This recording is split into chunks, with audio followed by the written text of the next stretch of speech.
주님께서 여러분과 함께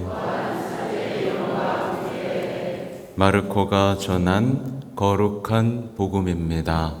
주님 영광 받으소서.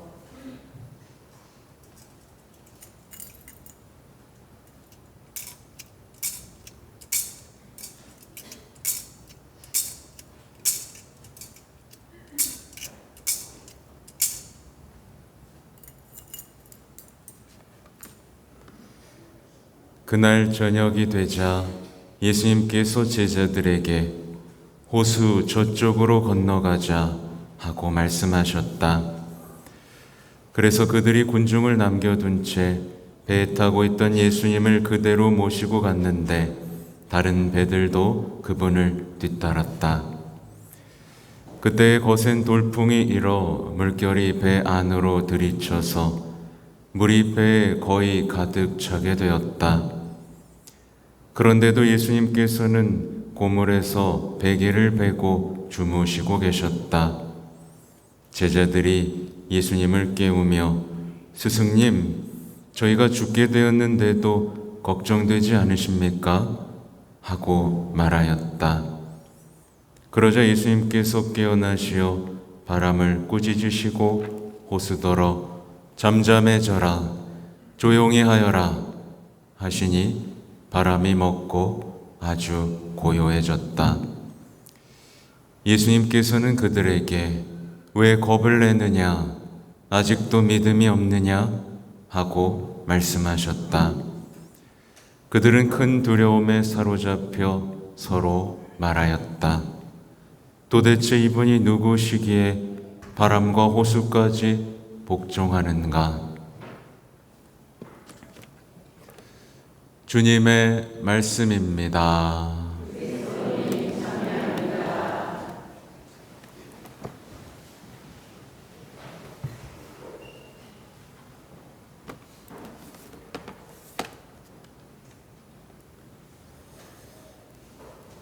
찬미 예수님,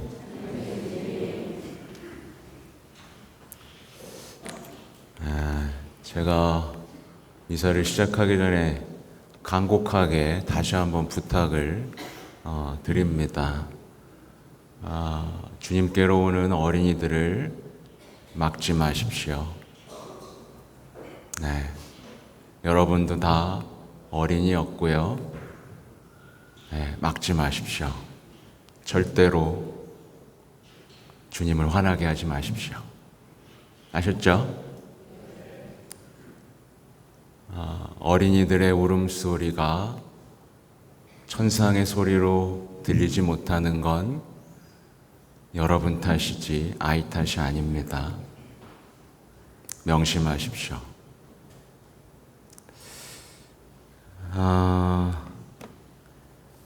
오늘 복음은요, 많은 분들에게 어려운 숙제처럼 드릴 겁니다. 제가 이미 말씀드렸지만 많은 분들이 예수님이 주무신다라고 생각하고 살아가고 있으니까요. 왜 내 삶에서는 주님이 주무시는 것 같지? 에서부터 사람들이 이제 시선을 세상으로 돌리기 시작합니다. 저봐, 죄 없는 사람들이 죽어가잖아. 저봐, 예수님이 아무것도 안 하시잖아. 그렇게 이 불신 속에서 믿지 못할 이유들을 계속 찾아다닙니다. 근데 예수님께서는 뭐라 그러시죠? 아직도 믿음이 없느냐? 라고 물으십니다. 그러니까 많은 분들이 이걸 이해를 못합니다. 근데 이제 제자들의 상황을 보시면 떠오르죠? 제자들 여러분이 보기에 믿었어요? 안 믿었어요? 믿고 따랐죠?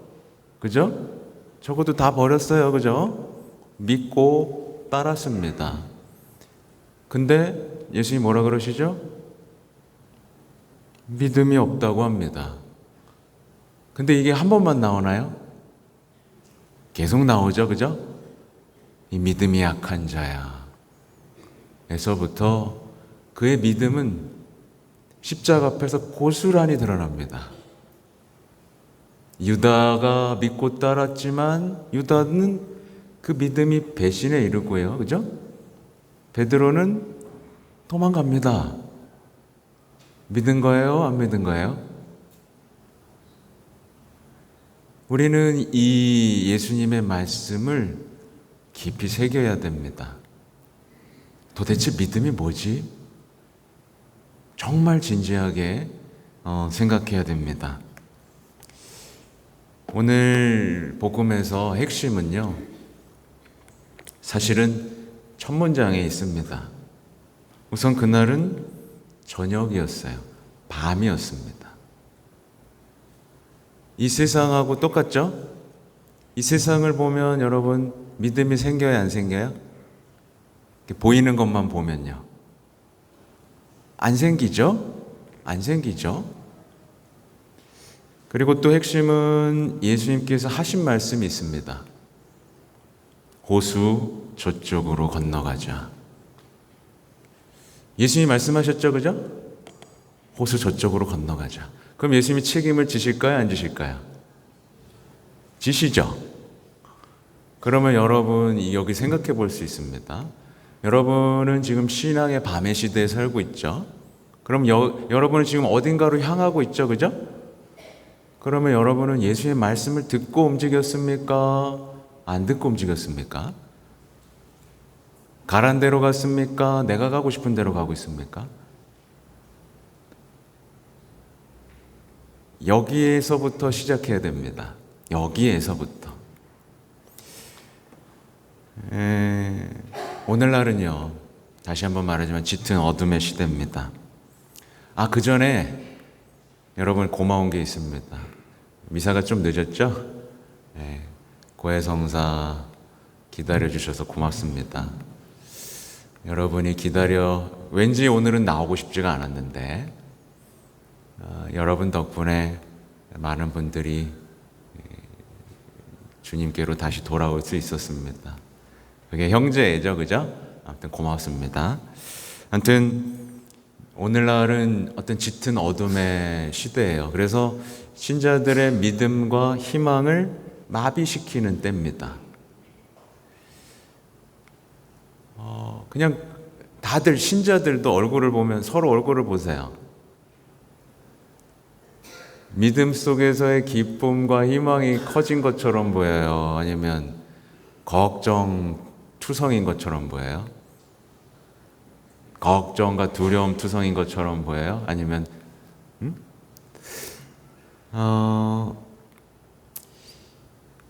제가 아까 좀 분하다고 얘기했잖아요.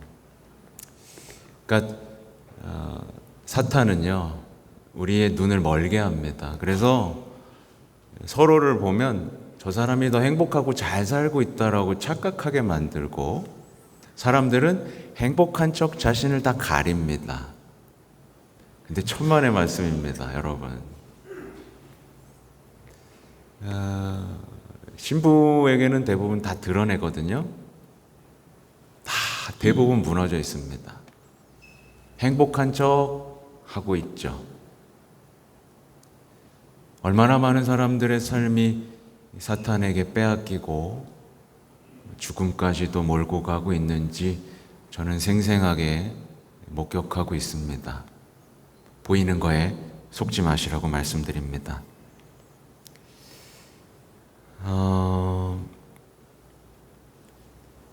예수님께서는요, 호수 저쪽으로 건너가자라고 말씀을 하시는데, 여러분에게도 분명히 말씀하셨을 겁니다. 따라오라고.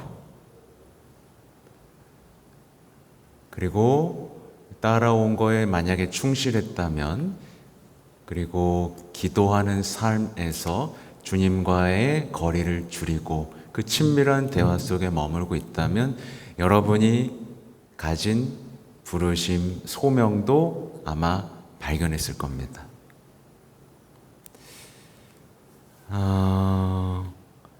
저는 여러분에게 묻고 싶은 게 있어요. 여러분의 인생의 배에는 예수님이 타고 계십니까? 안 타고 계십니까? 확신이 없는 표정입니다.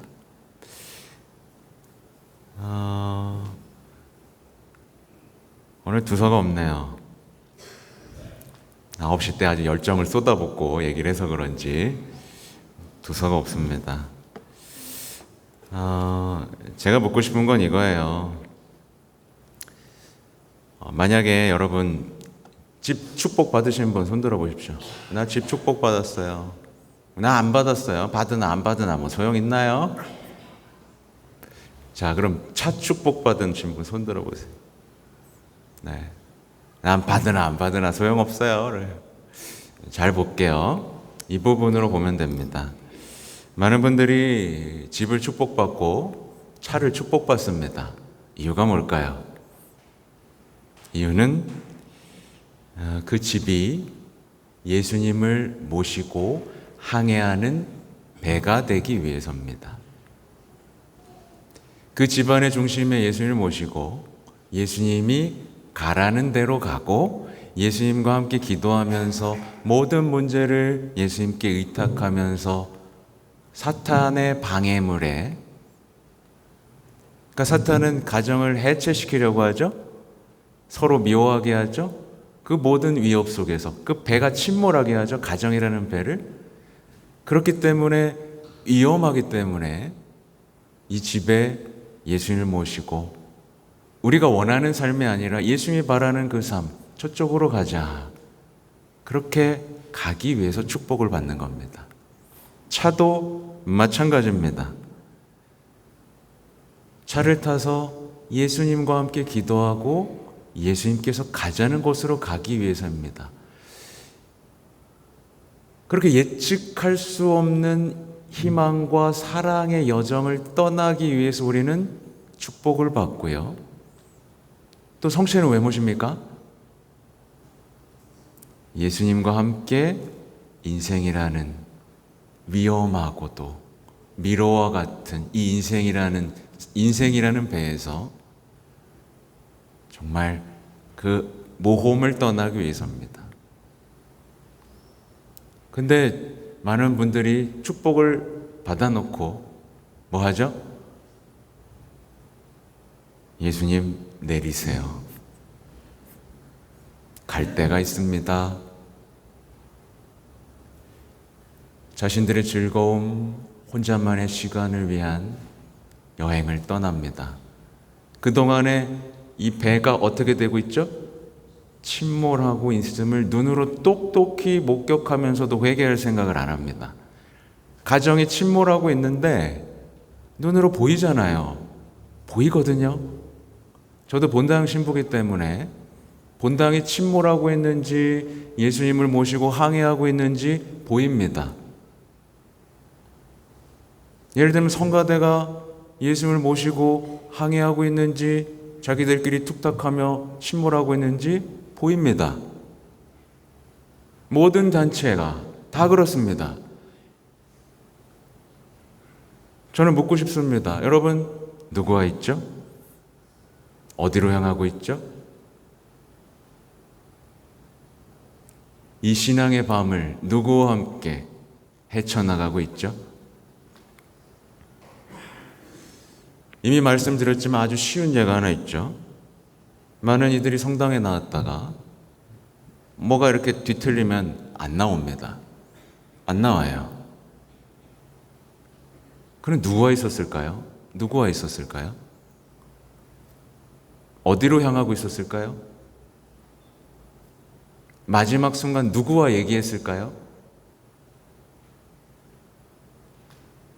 또 아주 쉽게 발견할 수 있는 건데, 많은 부모님들이 이제 자녀들이 성당에 나왔다가 뭐 좀 싸우기라도 하고 그러면 너 가지 마 그럽니다.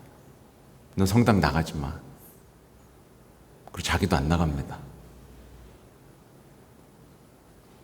자녀들에게 예수님을 가르쳐 줄 수 있는 기회, 신앙을 가르쳐 줄 수 있는 기회, 함께 기도하면서 이 위기를 극복하고 기적을 목격할 수 있는 기회를 놓쳐버립니다.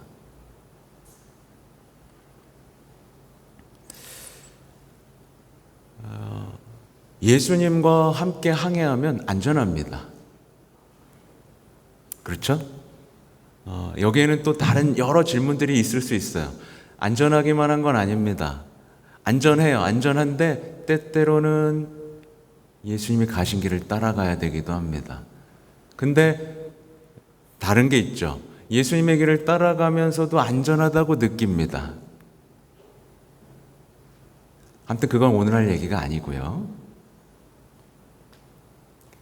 근데 이제 많은 분들이 나 저기 갈 거예요. 타세요.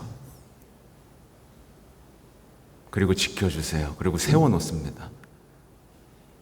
인생이라는 배 뒤에 구석에 처박아 놓고 세워놓은 다음에 부적처럼 지켜주세요. 라고 말합니다. 예수님의 끊임없는 경고에도 그냥 앞으로만 갑니다. 아주 완고하게요. 제자들은요, 잊고 있었던 게 있습니다. 제자들의 배에 타고 있던 분이 누구죠? 바로 하느님입니다. 하느님이요. 욥기에는 그 하느님이 어떤 분인지가 분명하게 나오고 있죠. 일독서에. 그죠? 제자들은 하느님하고 함께 타고 있었습니다. 근데 타고 있었으면서 모든 게 끝났다고 생각했죠. 공포에 사로잡힙니다. 우린 잘 생각해 봐야 되는데요. 우리가 하느님의 약속을 믿는지 사탄의 조언을 듣는지를 보셔야 됩니다. 세상은 지금 겁나지, 두렵지, 준비해 라고 얘기합니다. 근데 예수님은 믿어, 가난하게 따라와. 어디 따라가고 계시죠?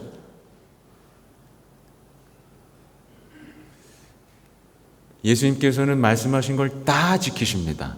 근데 많은 그리스도인들이 세상의 조언을 들으면서 이미 거짓말이라고 드러난 무의미한 확신 속에 인생을 겁니다. 혼자서도 잘 살 수 있는 법을 연구합니다.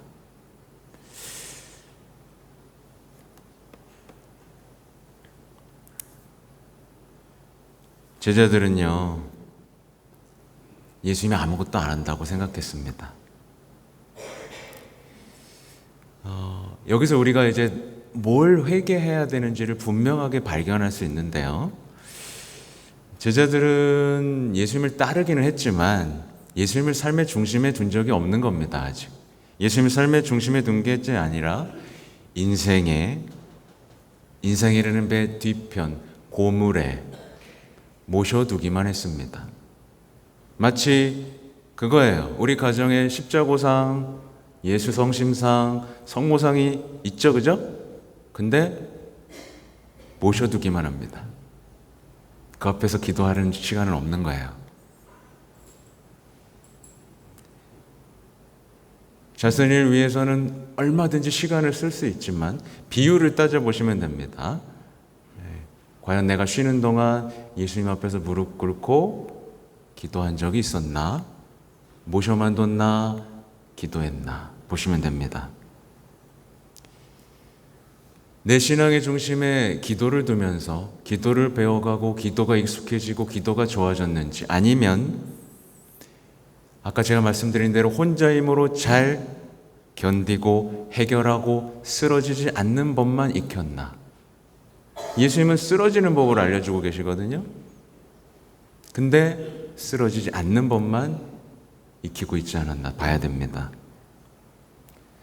또 제자들이 잘못한 건 예수님을 봐야 되잖아요, 그죠? 근데 뭐만 봤죠? 파도만 보고 있었습니다. 파도에 온 시선을 집중했습니다.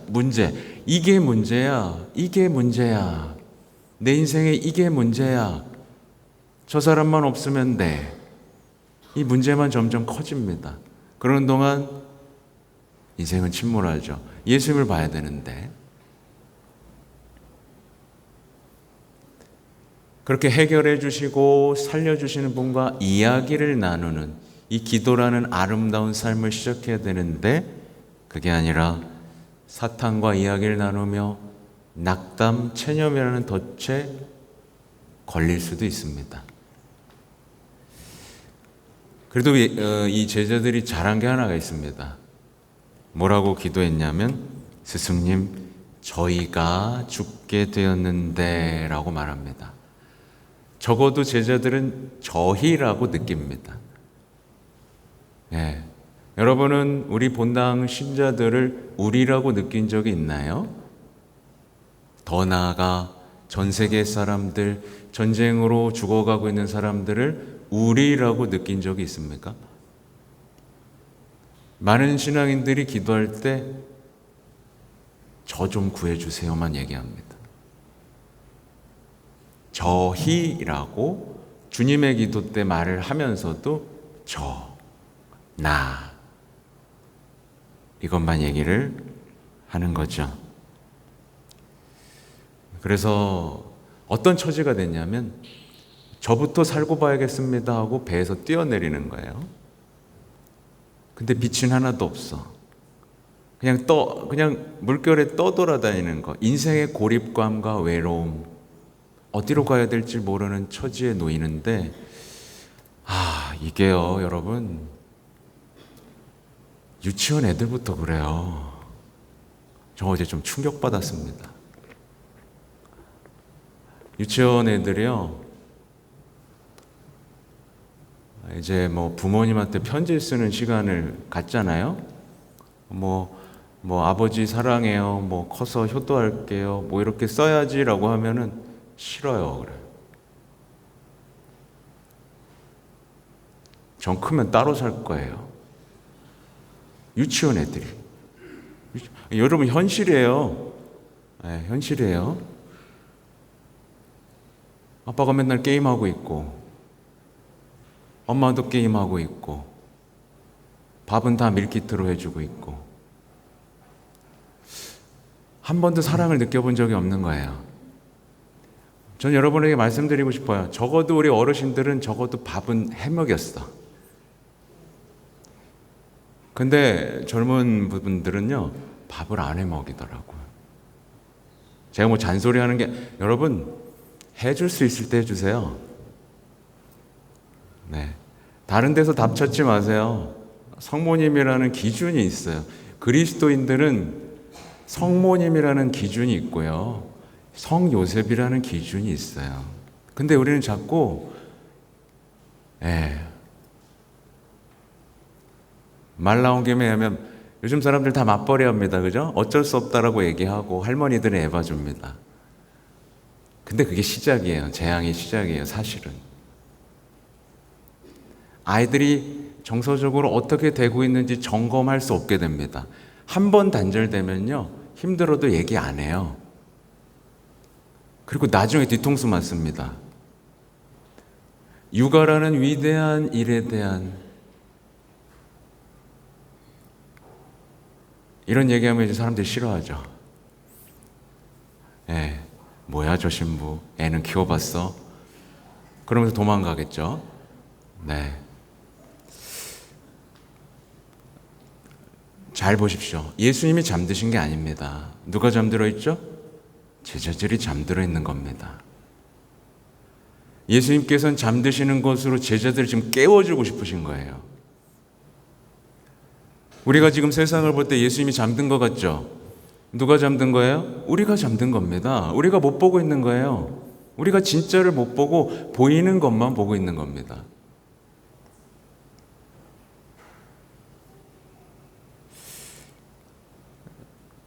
믿음이 없는 사람은요, 아주 심각해집니다. 믿음이 없는 사람은 정말 빈 껍데기 같은 삶을 살다가 침몰합니다. 여러분 아실 거예요.